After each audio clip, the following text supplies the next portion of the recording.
The void of space stretches infinitely, a silent ocean of stars that has long concealed its deepest secrets. Among the millions of celestial maps catalogued by the great intergalactic civilizations, there is one anomaly so profound, so utterly inexplicable, that it defies all logic, a glaring omission that has gone unnoticed for eons. Earth does not exist on the official galactic map. No records, no mentions, no trace, as if humanity was never here at all. But things that vanish do not simply disappear. Somewhere out in the abyss, the truth remains, buried beneath layers of cosmic silence, hidden for a reason far more terrifying than anyone could have imagined. For centuries, humanity had gazed up at the stars, asking the same question: are we alone? It was a question of hope, of longing, of an insatiable curiosity that had driven explorers, scientists, and dreamers alike to search for answers. But what if somewhere in that infinite expanse, an answer had already been given? What if the real question was never, are we alone? But rather, why haven't we been found? The answer came unexpectedly, from the furthest reaches of charted space, on a mission that was never meant to uncover such a thing. Commander Elias Voss was no ordinary officer, a veteran of interstellar reconnaissance. He had seen things most men would never believe: silent ruins on dead worlds, shattered ships drifting through the black, derelicts with no explanation as to how they came to be. He had spent years mapping the uncharted void, cataloging planets for colonization, studying stellar anomalies. Yet nothing in all his years had prepared him for the horror waiting beyond the stars. His assignment seemed routine enough: lead an expedition to Argos Station, a long-abandoned archive deep within the borders of the Orion Spur. Built thousands of years ago by the Eon Consortium, one of the oldest known civilizations, the station was said to house the most advanced star charts in existence, a complete and unquestionable record of every known system, every habitable world, every sentient species catalogued across the galaxy. If a planet existed, it would be in those archives. Their journey took weeks. The deeper they ventured, the more the stars seemed to thin, like whispers fading into an encroaching void. There was something unsettling about the space around Argos Station, a quiet that felt almost intentional. When they finally arrived, the station loomed before them like a silent monolith, its metallic surface scorched from millennia of drifting through the cold, untouched by life for eons. Its design was unlike anything seen in modern engineering, a seamless fusion of smooth organic curves and brutal, geometric precision. No lights, no signals. Dead. Docking procedures were tense, but automated systems responded just enough to allow entry. As they stepped inside, their boots echoed through vast, empty halls lined with ancient consoles. The air was stale, stagnant from centuries of stillness, but the technology remained pristine, untouched, as if something had preserved it in perfect dormancy, waiting. The archives were deeper inside, past towering corridors, lined with holographic inscriptions that flickered to life at their presence. Strange symbols pulsed along the walls, almost alive. They seemed to recognize the intruders. Voss led his team into the central data chamber, where the prime galactic map was stored, a vast digital construct containing every known celestial coordinate. This was the moment, a chance to see humanity's place in the grand design of the cosmos. With a deep breath, he entered the query. Sol system, Terra, Luna, Mars. The screen flickered. The interface responded. No results found. Voss frowned, re-entered the data, checked the coordinates manually. Nothing. No Earth, no Moon, no record of humanity. A cold silence settled over the team. This wasn't possible. The prime galactic map was absolute, an unalterable historical record spanning countless civilizations. They were here. Humanity existed. But according to this, they didn't. Then, as Voss scrolled deeper, he found something worse. Redacted data, whole sectors wiped clean, as if they had been meticulously erased. The more he searched, the more he found gaps. Entire clusters that should have contained records of thriving worlds, now voids of empty data. Not lost. Purge. A chill crawled up his spine. Someone had gone to great lengths to remove Earth from history. His fingers hovered over the console as he activated an emergency uplink to Central Command on Luna Base. The encrypted signal pulsed through deep space, seeking its destination. Then, almost instantly, a response came. But it wasn't from Command. The station's long-dormant systems flickered to life, as if awakened by his inquiry. Across the chamber, a hidden failsafe buried in the station's core suddenly activated. A warning flashed across the console in crimson text. Access DENID. Leveal omije nuelo. A metallic voice, ancient and mechanical, filled the chamber, vibrating through the air like the whisper of something unseen. Unauthorized query detected. Security protocol initiated. You should not be here. A loud clank echoed through the station. The doors sealed shut. The lights dimmed. Strange symbols along the walls pulsed erratically, shifting as if alive. The air itself felt heavier, as if something unseen had woken up, watching them from the dark. Then, the whisper. It did not come through the station's speakers. It did not emerge from any identifiable source. It spoke directly into their minds, layered with 1,000 echoes, voices overlapping in an unnatural harmony, neither human nor machine. Your kind was not meant to return. A sharp electric jolt surged through the station's systems. The emergency power grid collapsed. The lights went out, plunging everything into pure, suffocating darkness. And then the screaming started. The darkness in Argos Station was unlike any darkness the crew had ever known. It was not simply the absence of light. It was a palpable weight pressing against them, a suffocating, oppressive force that seemed to coil around their minds, tightening with every passing second. Commander Voss's breath came in shallow gasps, his hand gripping the cold metal of the console in front of him. He could feel his heart racing, but it wasn't fear that gripped him. It was something else. Something ancient. The whispering had stopped, but its presence lingered like an unwelcome shadow, hanging in the air. His voice trembled as he spoke into the comm. Is everyone? Are you all right? Static crackled in his earpiece. Moments passed. Nothing. Report. The voice of Lieutenant Murrah Wells, his most trusted officer, came through, low and shaky. We're fine. For now. But something's wrong, Commander. Something's wrong with the station. It's not just the power. It's alive. Voss. I can't explain it, but I can feel it watching me. The others murmured their agreement, their voices filled with a creeping dread that echoed through the darkened corridors. It wasn't just the silence. It was the way the walls seemed to be closing in on them. The way the air had thickened, as if the station itself had started breathing. Voss didn't need to ask what they meant. He could feel it too.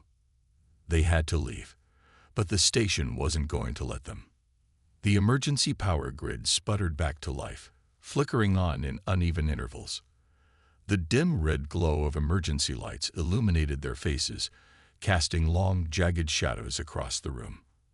But even the light felt wrong. It wasn't the soft, reassuring hum of a working station.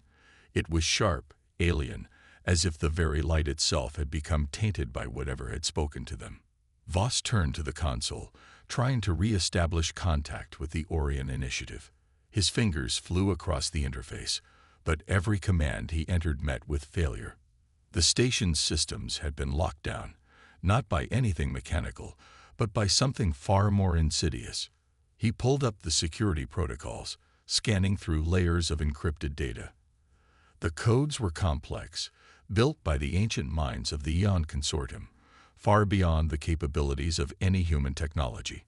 But one phrase caught his eye, buried deep within the layers of programming. Omega Protocol. Void entry. Voss felt a chill crawl up his spine. Void entry. The name itself was a death sentence, a term spoken only in whispers among those who studied the oldest and most forbidden corners of the universe. It was a blackout procedure designed to sever a civilization from all known records, to erase them from existence entirely. It was a containment measure, but not just for data. For life. Before he could fully process the implications, a low hum echoed through the walls, followed by the unmistakable sound of shifting metal. The station was moving. His eyes widened. The ancient design of the station, so advanced and incomprehensible to human minds, had activated a process unknown even to the most seasoned engineers. The walls began to tremble, vibrations reverberating through the ground beneath their boots. The entire structure seemed to shift, like a great leviathan stirring from a deep slumber. "We need to get to the hangar," Voss ordered, his voice firm despite the rising panic. "Now." The crew scrambled, but as they moved through the corridors, the sensation of being watched intensified. The air felt electric, charged with something malevolent, something ancient. As they reached the central hub, they found the emergency escape pods still functional, but the doors were sealed tight, unyielding to any attempt to force them open. And then they heard it. A crackling static, distant at first, but growing louder until it filled every corner of the station. From somewhere deep within, the distorted sound of something trying to communicate rippled through the walls. Voss felt it in his bones, a frequency that tugged at his very soul. It was a voice, not a human voice, but something older, something that existed long before humanity. The language was unintelligible, but the emotion behind it was clear: rage. Suddenly, the walls groaned, and a massive jolt shook the station. Voss stumbled, his body crashing against the console. The others held on, bracing themselves as the station lurched again, this time with far more force. "Get to the pods. Now," Voss barked, and the crew rushed to comply. But as they neared the entrance to the hangar, something stopped them. It wasn't physical. There were no barriers, no walls, but they couldn't move forward. It was as if their very bodies were being pulled back, held by an invisible force, a cold grip tightening around their minds. And then the voice came again. "You should never have come. This is not your place." It resonated deep within their skulls, vibrating through their very thoughts, like the pulse of a dying star. Voss felt the pressure building in his chest, his breath becoming shallow as the realization hit him like a sledgehammer. It wasn't just the station that was alive. The station was merely a vessel. It was the Eon Consortium, the race that had built it, that had long since faded into the darkness of forgotten history. But something of them still lingered, something ancient, something malevolent. Their minds raced through what little they knew of the Consortium. A civilization so old they were thought to be myths. The archives spoke of their greatness, their rise to power, their eventual fall. They had unlocked the secrets of the stars, creating technology that transcended time and space. But there were rumors, whispers among the stars, that they had gone too far, that in their quest to bend reality to their will, they had uncovered something they weren't meant to know, something that had begun to devour them. As Voss fought against the invisible force pulling him back, his eyes fixed on the data console nearby. There on the screen, another phrase appeared, one he hadn't seen before. Omega null, erasure incomplete. It was then that the realization struck him. The Consortium had erased themselves. They had removed themselves from history, from existence, to escape the very entity they had unleashed. But their attempt at erasure had failed. They had become a part of the void, a cosmic prison from which they could never escape. Their echoes still reverberated through the station, now a prison for their sins. And humanity was now in danger of becoming the next to disappear. Voss's hands trembled as he reached for his communicator, his mind racing with impossible choices. But there was no time. The station was collapsing around them, pulling them towards something that could only be described as a bottomless chasm. They were running out of time. The station's tremors intensified, a relentless, pulsing rhythm that seemed to match the frantic beat of their hearts. The walls groaned as if the ancient structure itself was straining against an invisible force, the metal shuddering under the immense pressure that had begun to swell within its core. It was no longer just a station. Argos was becoming something else, something far darker. The very fabric of reality was warping, like a ship caught in the pull of a black hole, slowly being torn apart at the seams. Voss grabbed the comms again, his voice steady despite the rising chaos. "Everyone, focus. Get to the emergency escape pods now. We don't have much time." The crew moved, but the weight of the station's malignant presence seemed to be pushing them back. The corridors had become twisted, distorted. The map of the station no longer matched the reality they were experiencing. Doorways that should have led to the hangar were now blocked, their once clear paths obscured by strange, shifting walls that seemed to pulse with a faint otherworldly glow. The walls weren't just alive, they were changing. Every surface around them shimmered with a strange energy, shifting colors that didn't belong to the visible spectrum. Neon pulses blowed across the walls in patterns that seemed to communicate something urgent, but impossible to decipher. The air itself hummed with an electrical charge that sent a tingling sensation through their skin. It wasn't static. It was alive. The ancient Eon Consortium, in their unrelenting pursuit of power, had unknowingly tapped into something that existed long before their civilization. And now, the very technology they had built had become a gateway to something more terrifying than they could have imagined. Lieutenant Wells, the closest to the control panels, reached out to touch the surface of the nearest wall. Her fingers brushed against the strange energy, and she immediately recoiled, a gasp escaping her lips.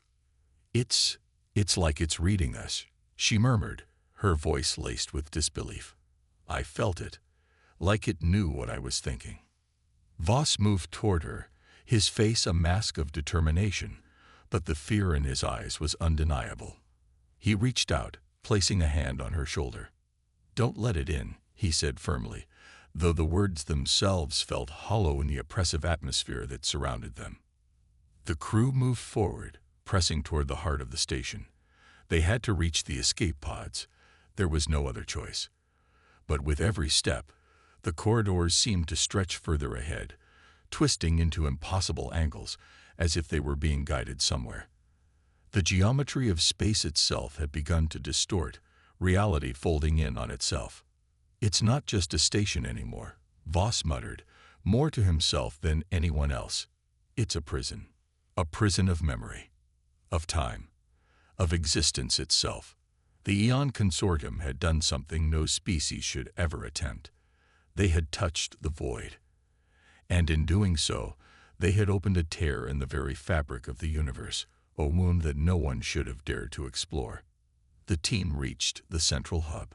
The air was thick now, swirling with a strange, pungent odor, something metallic, like burning copper, mixed with the acrid stench of decay. The hangar bay doors were just ahead, but as they approached, the sound of a low hum reverberated through the room, a growing vibration that made the walls quiver. The station was alive, and it was responding. "Keep moving," Voss urged, pushing forward. But as they neared the doors, they began to close, slowly, methodically, as if someone, or something, was preventing their escape. The doors scraped against the floor with an unnatural, grinding sound, a noise that sent shivers down their spines. Then a voice came again. This time, it wasn't a whisper. It was loud, clear, as if it were all around them, filling their minds with a dreadful certainty. "You cannot leave. You were never meant to be here."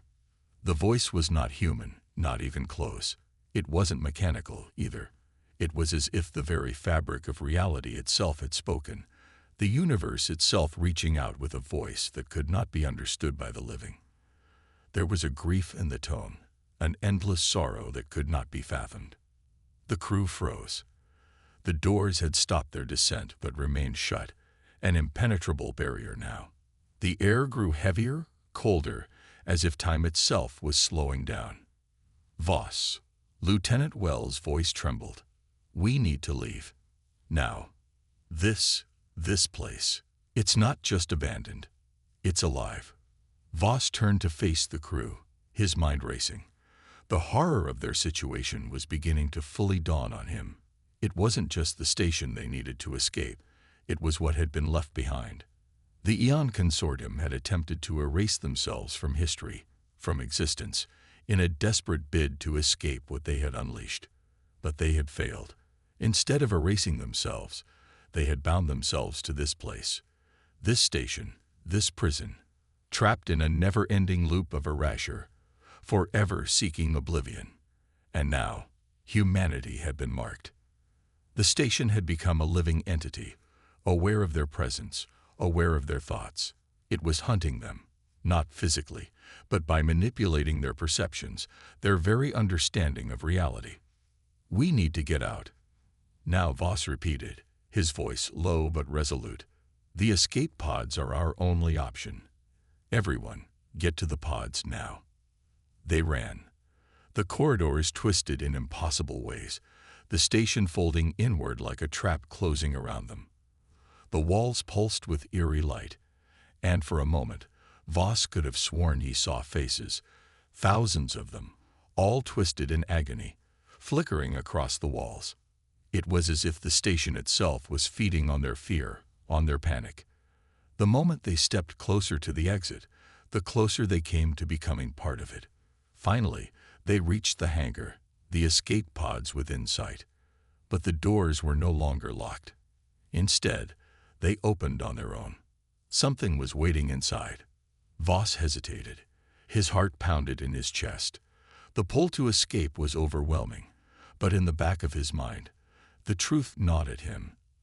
The Eon Consortium's warning had not been a threat. It had been a plea. They had been trying to save them, to protect them from the fate that awaited those who tried to escape the void. But there was no choice now. They had to leave. They were already marked. As the crew entered the pods, the voice came one last time. "You cannot outrun what you have awakened." And then, they launched. The escape pods shot into the darkness, their engines roaring to life as they broke free from the twisted maw of Argo Station. But as the small craft accelerated into the void, the crew knew it wasn't over. They had fled, yes, but they hadn't escaped. The sense of foreboding lingered, like a phantom limb, clinging to them despite the vast expanse of space between them and the station. Inside the pod, the crew was silent. The flickering emergency lights cast long shadows across their faces, their expressions hardened with the knowledge that they were not alone in the universe, not in the way they had once believed. They had encountered something that should not exist, a force that defied the natural order of things. It wasn't just the horrors of Argo Station. It was what they had unleashed. They were carrying it with them, a curse that could not be shaken. Commander Voss sat in the pilot's seat, hands gripping the controls with a white-knuckled intensity. His eyes were fixed on the vastness outside, but his mind was elsewhere, haunted by the images of those faces, those tortured souls, writhing in agony on the walls of the station. The Eon Consortium had tried to run from it, and now it had followed them. He glanced over at Lieutenant Wells, whose eyes were wide, her body rigid with tension. "You're thinking about it too," he said, his voice low. Wells didn't respond immediately. Instead, she turned her head toward the viewport, staring out at the darkness. For a moment, she looked almost serene, calm, as though the vastness of space had granted her peace. But then, the silence was shattered. "We're being followed," she said, her voice cold, almost distant. "I can feel it." Voss stiffened. His pulse quickened. "What do you mean?" She didn't respond right away, her gaze still fixed on the stars. "I don't know. It's not like anything I've ever felt before. It's like a shadow, stretching across everything. A presence in the void. A presence in the void." Voss's mind flashed back to the voice they'd heard, echoing through Argo Station, reverberating in the very atoms of their being. The voice that wasn't from a person, but from something far older, far more powerful. A being that existed between the spaces of stars, a force that had witnessed the rise and fall of entire civilizations. And now it was reaching out, finding them. As the crew tried to steady themselves, the pod's instruments beeped urgently, signaling an incoming signal, a distorted frequency. On the comm, Voss muttered, a tight knot forming in his stomach. Wells worked quickly, her fingers flying over the console as the static grew louder, until it cleared enough for a distorted voice to emerge. "You cannot run." The voice was hollow, devoid of emotion, but there was an undeniable certainty in its tone, and the message it carried was unmistakable. "The void follows. The void is patient. You will return. You will never escape." The transmission cut out as abruptly as it had come, leaving the crew in stunned silence. Voss sat back in his seat, his mind racing. He could feel the weight of the station's curse pressing in on him, tightening around his chest like a vice. But he wasn't the only one who felt it. The entire crew had been marked. The Eon Consortium's curse had followed them into the black, and it wasn't just a haunting. It was an inevitable fate. Wells turned to him, her face pale, eyes wide with fear. "What was that? What's happening to us?" Voss's mind scrambled for answers, but deep down, he already knew. They weren't just running from a place. They were running from time itself, from something that had existed long before humanity had ever set foot on the stars. They had awoken something in the deepest reaches of the universe, and now it was hunting them. The Eon Consortium had tried to escape, but they had been swallowed whole. And the moment the crew of Argos had stepped aboard, they had become part of the same cosmic web, a web stretching across time, space, and existence itself. The pod lurched as a sudden gravitational pull tugged at them. It wasn't a ship's engine. It was something other. Voss's hand shot to the controls, desperately trying to correct their trajectory. But the pull was too strong. The pod was being yanked, dragged toward something that didn't belong in their universe. The blackness outside began to warp, twisting into shapes that defied logic. Stars bent and flickered like dying embers, and the void itself seemed to fold inward, pulling them deeper into its fold. "Brace for impact," Voss shouted. There was no escape, no turning back.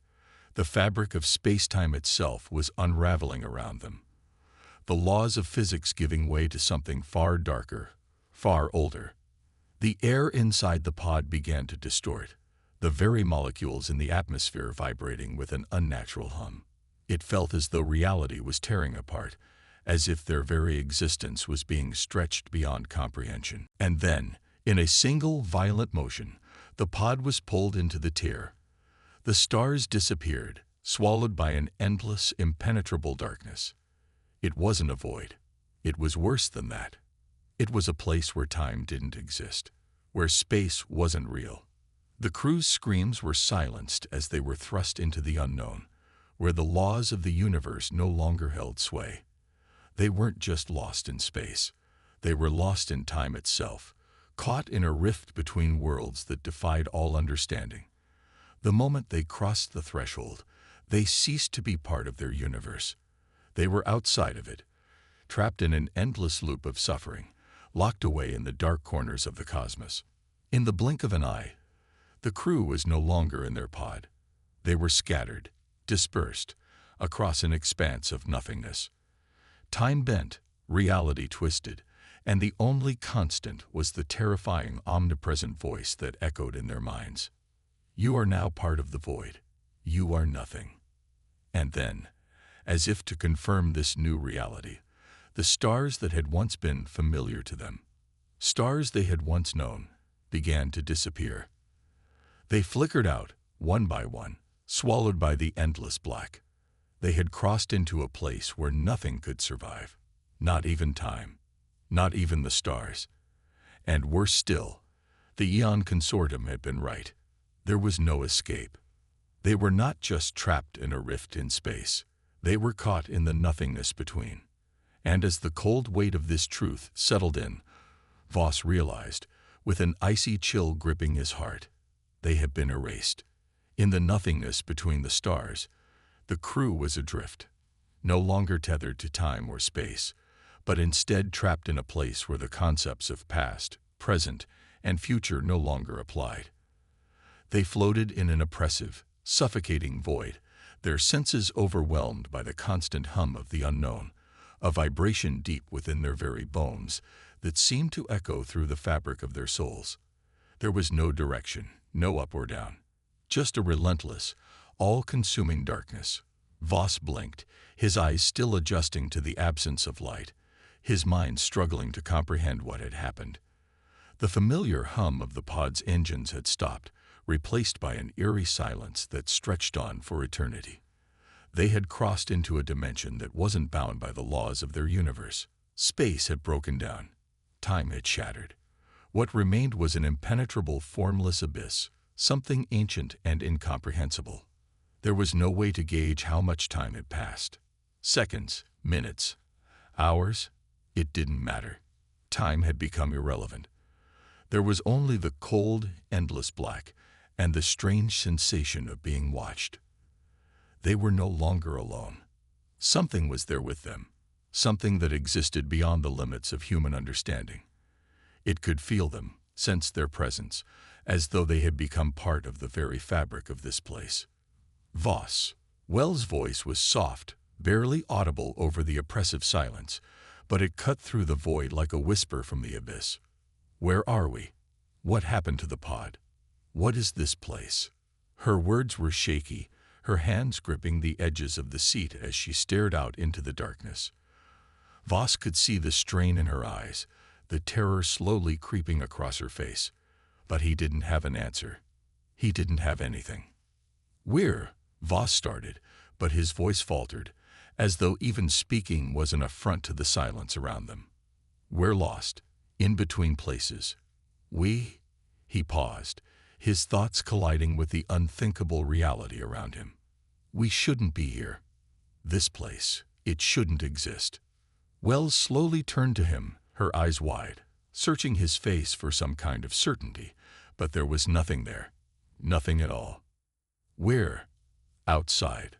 The words fell from Voss's lips like a confession, a truth that made his chest tighten with an overwhelming sense of dread. "We've crossed over into something that was never meant to be crossed." Suddenly, the darkness seemed to shift. A subtle distortion rippled through the void, as if something were moving beneath the surface of this empty expanse. Voss stiffened, every muscle tensing as a cold chill ran down his spine. He wasn't imagining it. He had felt it too, the unmistakable sensation of something large, something ancient, stirring in the dark corners of the void. It was as if the very fabric of this place were alive and aware. "We're not alone," Wells whispered. Her voice trembled, and Voss could see her hands, white-knuckled as they gripped the armrest. She was terrified, and for good reason. There was something here, something far older than the Eon Consortium, older than humanity itself. The space around them began to warp, to bend. Not physically. No, the space itself was warping, twisting, like a black hole rippling across the edges of reality. It wasn't a distortion they could escape. The walls of their pod seemed to breathe, the very structure of the ship reacting to the unseen presence that had begun to surround them. The windows no longer reflected stars. They showed only the faintest flicker of something waiting. "I felt it," Wells said quietly, her voice barely a murmur. "It's reaching out to us. Something is trying to touch us." Her eyes darted to the viewport again. "It's not just an entity. It's a force, a presence beyond anything we can understand. It's so old." Voss gripped the seat harder, his mind racing. The Eon Consortium had made their grave mistake, but they hadn't just stumbled upon a powerful force. They had opened a door, a threshold between realms. What lay on the other side wasn't just an ancient being. It was a force of nature, a cosmic entity whose existence had predated the universe itself. And now it had taken notice of them. The crew's unease was palpable, but it wasn't just fear that gripped them. It was the knowledge that they were being studied, analyzed by an intelligence that existed far beyond their comprehension. The Force wasn't interested in them as individuals. No, it was interested in the collective. The crew, the pod, the ship, everything. They were like ants under the scrutiny of a predatory eye, insignificant on their own but infinitely fascinating when considered as a whole. Then there was a sudden, harsh crackling sound, static, intense, as if the very air itself was being torn apart. The pod's comms sputtered to life. The voice returned, but this time it wasn't distorted. It was clear. It was as if the void itself was speaking directly into their minds. "You were never meant to leave." The words rang out, echoing through the crew's consciousness. "You are mine now. You cannot escape. You belong to me. Forever." Voss's heart raced. There was no doubt now. They hadn't just been dragged across space. They had been pulled into another plane of existence, a dimension where time and space were mere illusions. They were now trapped in the core of something infinite, a force that stretched across all realms and consumed them. Wells's voice trembled, but her words were resolute. "We can't just let it consume us. There has to be something we can do." Voss's eyes flicked to her, his mind desperately trying to process the impossible truth they were facing. He looked at the crew. Each one was gripped by the same mix of terror and determination. They couldn't give in. They couldn't let themselves be absorbed into this unfeeling, ancient presence. "Maybe we can fight it," Voss muttered, though even as the words left his mouth, he knew how hollow they sounded. They were no longer fighting to survive. They were fighting to remain themselves, to keep from being erased by something that existed outside of existence. The truth gnawed at him. They weren't just trapped in a rift. They were inside the void, and nothing could survive there. He stood up, glancing out the viewport. The stars had vanished completely. Only the swirling dark remained, the very essence of nothingness. And then, the truth hit him, sharp and cold like a blade to the chest. They had been pulled into the place between. The space where even light dared not tread, where the cosmic balance had been shattered long before they had ever set foot into the unknown. "No," he whispered, a faint gasp escaping his lips. "We're not supposed to be here. None of us are." And that's when it struck him. The station, the Argos, hadn't just been a structure. It had been a beacon, calling them, pulling them toward this place, this existence, this void where even the most advanced of civilizations would be swallowed whole. "Get ready," Voss said quietly, almost as if speaking to himself. "Whatever comes next, we won't be able to outrun it. Not anymore." The darkness pressed in closer, the weight of infinity bearing down on them all, and Voss knew in the deepest part of his soul there was no escaping the void. The tension inside the pod was palpable, like the moment before a storm breaks. Every breath seemed too loud, every heartbeat too rapid, as the crew huddled together, lost in the suffocating void. They had crossed the threshold into something that defied logic, and yet they had no choice but to move forward. The realization had settled in like a weight they could no longer bear. They were no longer participants in their own fate. The void had claimed them. Voss, his mind still reeling from the revelation, glanced around at his crew. Each one of them was as trapped in this cosmic nightmare as he was. The silence was deafening, broken only by the distant hum of their malfunctioning systems, flickering like a dying light in an empty room. Outside the pod, the endless abyss pressed in, a suffocating black that stretched to infinity, an oppressive curtain that separated them from everything they had ever known. Voss nodded slowly, his hand trembling as he grasped the console before him. "We can't leave the pod," he said, his voice a low murmur, as though speaking too loudly might make the situation worse. "If we try to navigate in this place, we'll only get more lost. But we can't stay here forever." Wells shot him a sharp look, her mind clearly working over the possibilities. "What if we try to communicate? Send a signal, something that could break us out of this void?" He shook his head slowly, the idea slipping away like sand through fingers. It's not about communication. We're not just stuck in space. We're stuck in the fabric of reality itself. For a moment, the crew was silent again. The truth hung between them, suffocating their every thought. But then the silence was broken by a sound, a low, distant hum, almost imperceptible at first, but growing louder. It was a sound unlike anything they had heard before. Not the hum of the pod's engines, not the faint vibration of their own hearts. It was something far more alien, something that seemed to reverberate through every atom of their beings. Wells turned her head slowly, her eyes wide with fear. What is that? Where is it coming from? Voss stood, his breath shallow, his instincts screaming at him to stay seated, to do nothing, to wait. But he couldn't. Something in the distance was calling to them. Something beyond comprehension. It's not coming from the pod, Voss said, his voice tight. It's coming from out there. The hum intensified, growing louder, filling the void around them, reverberating through the very fabric of space itself. It was a sound that shouldn't have been possible. A sound that didn't belong in this place. It wasn't just a vibration, it was alive, aware, and it was reaching for them. Voss, it's reaching into us, Wells whispered, her voice trembling. She didn't have to say more.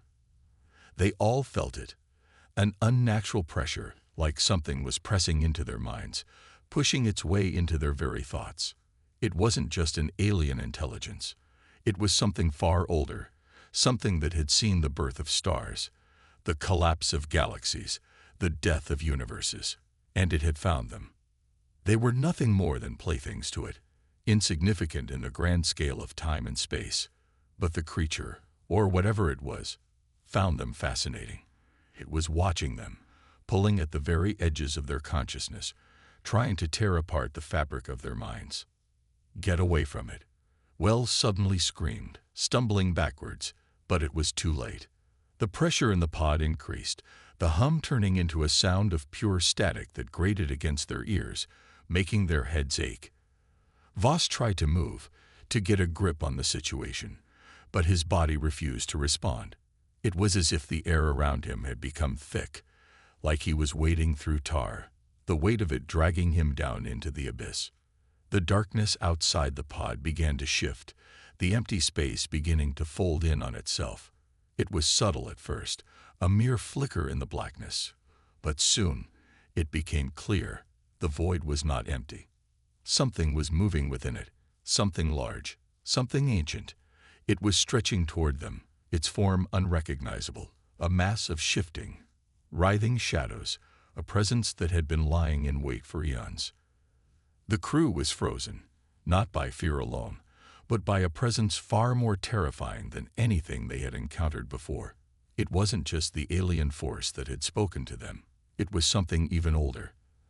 They had awoken something beyond comprehension, something that existed not just in the physical plane, but in the very fabric of existence. The pressure around them intensified. It was as though the creature was grasping at the walls of their reality, pulling at the seams of their minds, trying to break them. Voss could feel his thoughts beginning to unravel, his sense of self slipping away as though the very core of his being was being drawn into an endless abyss. And then, suddenly, the sound stopped, the static cleared, and in its place, there was a voice that didn't come through the comms, but rather inside their heads. It wasn't speaking words. It was speaking concepts, emotions, thoughts, things that went beyond language. You do not belong here. The words were clear, yet unfathomable. They felt like an eternal truth, like the last thing anyone would ever hear before the end of everything. Voss's heart clenched in his chest. We don't belong here, Wells asked, her voice distant, barely audible against the overwhelming presence of the entity. The voice responded again. You are the mistake. You are the aberration. You have crossed a line that should never have been crossed. Voss felt his knees weaken. The weight of what was happening, the enormity of what they had done, pressed down on him. They had awoken something that had been slumbering for eons. They had opened a doorway into something that had never been meant to see the light of day. Then why let us live? Voss whispered, his voice hoarse. Why not just destroy us? The voice was silent for a moment, and then it responded with chilling clarity. Because you are no longer part of your universe. You are part of mine. And in my universe, you are the last mistake. With that, the void seemed to collapse around them, the darkness rushing in like a flood, and for the first time, Voss understood. They weren't just lost in space, they were lost in time, trapped in the remnants of a universe that had never been meant to exist. They were no longer part of their reality. They were part of something far older, far more dangerous. And as the last remnants of light flickered and died, the crew realized they had become prisoners in a dimension of the forgotten. There was no sound now. Not the hum of the pod's engines, not the distant crackling of static, only silence, absolute and suffocating. But the silence wasn't empty. It was as if every particle in the void was listening, waiting for something.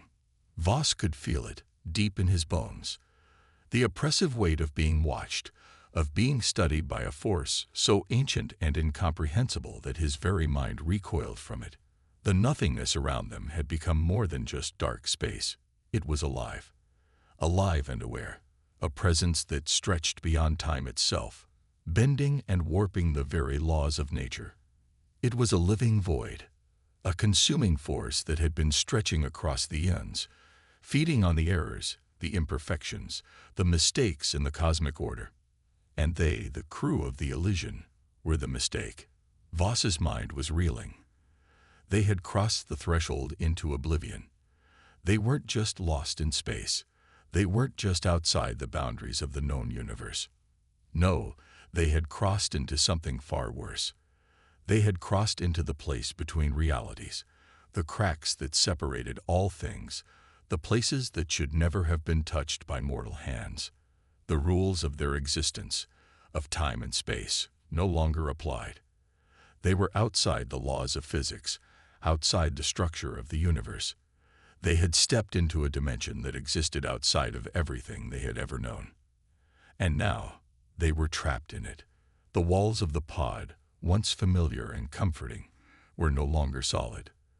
They had begun to bend, as if reality itself were being pulled apart by some invisible hand. It was as though the very air had started to warp, the space inside the pod stretching and contorting in ways that defied reason. The fabric of the universe was unraveling. The crew watched, helpless, as the boundaries between what was real and what was impossible began to blur, their minds struggling to hold on to a sense of self as the world around them fractured. Voss clenched his fists, trying to focus, to make sense of what was happening. His breathing was shallow, erratic. "Wells," he gasped, his voice cracking under the weight of the fear. "We need to do something. We can't just sit here." Wells, staring at the swirling distortion outside the viewport, didn't respond at first. Her expression was distant, like she was lost in thought, or worse, lost to the void itself. But then her eyes locked onto his, and there was a flicker of recognition, a spark of determination in her gaze. "We're not sitting here, Voss," she said, her voice steady but filled with a quiet intensity. "We're going to fight." "Fight," Voss repeated, a bitter laugh escaping him. "We're trapped in a dimension that shouldn't exist. There's nothing to fight, nothing to." But before he could finish, the ship jolted violently, throwing him against the wall. The lights flickered, dimmed, and then went out entirely, plunging them into an even deeper darkness than before. The sensation of being pulled, tugged, by something far stronger than anything they could comprehend was overwhelming. It wasn't just the pod that was being affected. It was their very minds. Their consciousnesses were sliding, shifting, like water draining from a broken vessel. "What the hell is happening?" Wells shouted, struggling to keep her footing as the pod groaned under the strain. "We're being pulled apart," Voss said, his voice hollow, "by something beyond us. But then, there was a blinding flash. It wasn't light. It wasn't fire. It wasn't anything of this universe. It was a presence so powerful that it seemed to tear through their minds and hearts with an intensity that shattered them all. It was as though a star had exploded inside their skulls, its raw energy burning away their very thoughts. In the aftermath, when the light had faded and the crew was left reeling, gasping for air, they found themselves no longer inside the pod. They were standing on something, a platform, a structure of some kind, floating in an infinite expanse. The stars were gone. The black void was gone. There was no space, no time, just nothingness, an endless, yawning gulf that stretched forever. It felt like standing on the edge of existence, teetering on the precipice of eternity. Voss looked around, his mind struggling to piece together what he was seeing. He wasn't in the pod anymore. He wasn't in the universe he had known. He wasn't anywhere. And then, slowly, the presence made itself known. It was not a form, not a body, but a force, a consciousness, ancient and vast, stretching across every inch of space and time. Voss could feel it then, its thoughts, its presence. "You are here." The voice was not spoken aloud. It was felt. It was part of everything, woven into the very fabric of the dimension that surrounded them. There was no escape from it. There was no place to hide. And then the true horror of it settled in. This was not a place. This was not a thing. This was a concept, a force that existed beyond the stars, beyond the galaxies, beyond reality itself. It had been here long before the universe had ever existed. It had shaped the birth of stars, the collapse of worlds, and the very fabric of the space-time continuum. It was beyond life, beyond death, beyond the limits of any being that could understand it. And it had been waiting for them. Wells staggered forward, her eyes wide with fear, but also a fierce resolve. "What do you want from us?" She cried out, her voice shaking. "You are the aberration," the voice responded. "You were never meant to exist. You are the flaw, the wound in the fabric of time. You must be corrected." The words hit Voss like a physical blow. They had been too late. The rift in the cosmos, the mistake they had made by reaching into the unknown, had triggered something terrible. They were not just lost.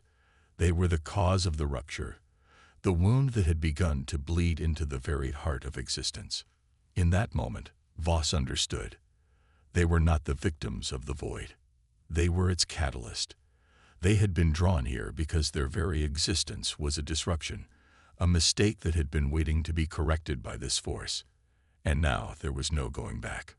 The platform beneath their feet began to crumble, breaking apart into nothingness, as though the very fabric of this space could no longer hold their weight. The crew was falling, not physically, but into the infinite. The weight of their existence, their discovery, was too much to bear. They had opened the door, and now they would pay the price. Voss turned to the others, his mind slipping into chaos as the void around them began to consume. There was no escape, no survival. There was only the end. "You will fade," the voice said. "You will be forgotten, like all the others who have come before you." The last thing Voss saw, before the void swallowed them whole, was the look on Wells's face, a final realization. They had not just discovered something in the dark corners of space. They had unleashed it. And in the end, the universe would never remember them. They would be lost, not just in space, but in the very fabric of reality. There would be no trace of them, no memory. They would be the forgotten ones. And the void would go on, eternal and unchanging. What do you think? Do you believe they were the only ones to make the same mistake? Leave your thoughts in the comments below. And don't forget to like, share, and subscribe to StarBoundApex HFY for more mind-bending stories from the edges of the cosmos.